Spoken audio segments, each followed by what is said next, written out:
Le journal des médias avec Guillaume Janton. Et à la une ce matin, Canal+ songe à arrêter le grand journal avant la fin de la saison. La SDJ de France 2 juge la chaîne responsable de l'interruption du discours de Manuel Valls le 29 janvier dernier. Et Plus belle la vie va célébrer la journée de la femme.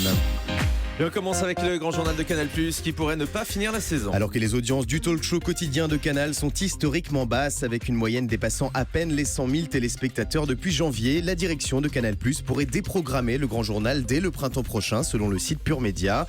La chaîne cryptée réfléchirait déjà à de nouveaux rendez-vous en clair et avec de nouveaux visages pour remplacer le grand journal de Victor Robert, même si aucune décision n'a été prise pour le moment. Voilà, c'est une rumeur qui filtre depuis plusieurs jours maintenant. On a contacté la production du grand journal la semaine dernière qui démentait pour le moment cet arrêt, à suivre donc dans les prochaines semaines. Patrick Sabatier en dit plus au sujet de son arrivée sur C8. Hier, on vous annonçait que Patrick Sabatier allait rejoindre C8 pour animer une nouvelle version de son programme culte, Le Jeu de la Vérité, une émission dans laquelle des personnalités comme Cyril Hanouna répondront aux questions des téléspectateurs. Dans un entretien à Téléstar, Patrick Sabatier en dit plus sur son arrivée sur C8. Il explique que les discussions avec la chaîne sont très avancées pour une série de Prime. En revanche, sa participation en tant que chroniqueur à Touche pas à mon poste est incertaine pour le moment, même s'il viendra faire la promotion de son jeu sur le plateau.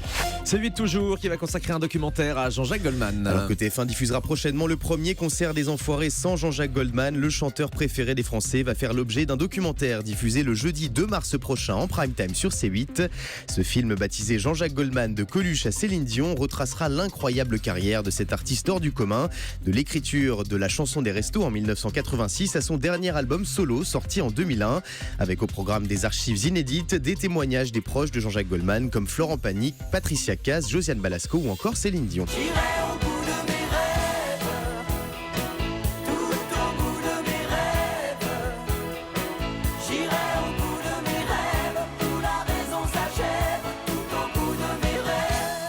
En revanche, toujours pas d'interview de Jean-Jacques Goldman. On aimerait bien qu'il vienne s'exprimer dans les médias. Je sais que Thomas Soto lui a lancé une invitation officielle.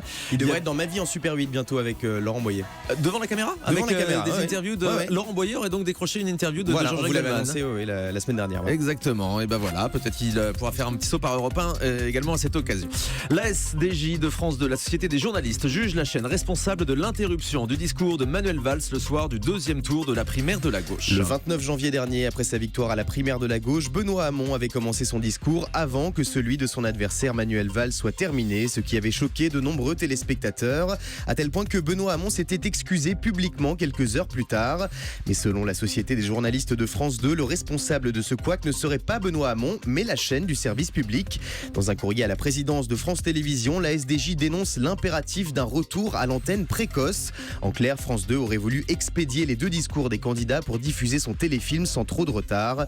Contacté par TV Mag, la direction de France Télévisions n'a pas souhaité s'exprimer sur le sujet. En fait, ce serait France 2 qui aurait donné le top départ à Benoît Hamon pour commencer à s'exprimer, alors que Manuel Valls n'avait pas fini. On n'avait pas encore eu cette version. Plus belle la vie va célébrer la journée de la femme. Le 8 mars prochain, à l'occasion de la journée internationale du droit des femmes, les téléspectateurs de France 3 découvriront un épisode spécial de Plus belle la vie. Pour rendre hommage aux femmes, la production n'a pas fait les choses à moitié. Le casting sera essentiellement féminin, avec Fabienne Cara, Sylvie Flepp et les autres, tandis que la réalisation a été confiée à une femme. L'intrigue de cet épisode sera également de circonstance. Une amitié inattendue entre trois héroïnes va naître et dans le même temps, d'autres femmes vont prouver aux hommes leur capacité à exercer n'importe quel métier. Un nouveau rendez-vous pour Audrey Crespo-Mara sur LCI. La joker d'Anne-Claire Coudray aux 20h de TF1 prend de plus en plus de place sur la chaîne info du groupe. Elle a été choisie pour interviewer les candidats à la présidentielle dans une série de grands entretiens en direct aux côtés de son confrère Adrien Gindre dès cette semaine entre 8h et 9h. Audrey Crespo-Mara anime également les soirées électorales d'LCI en plus de son interview politique matinale. Allez, on va terminer avec le chiffre du jour. 1 600 000 téléspectateurs. C'est le score cumulé des trois chaînes info BFM TV, iTélé et LCI lors de la conférence de presse de François Fillon lundi entre 16h et 16h45. Une audience répartie de la manière suivante. 1 250 000 téléspectateurs pour BFM TV, 200 000 pour LCI et 170 000 téléspectateurs pour iTélé. Voilà, belle semaine pour LCI qui réalise des records d'audience. En ce moment, merci beaucoup Guillaume Janton.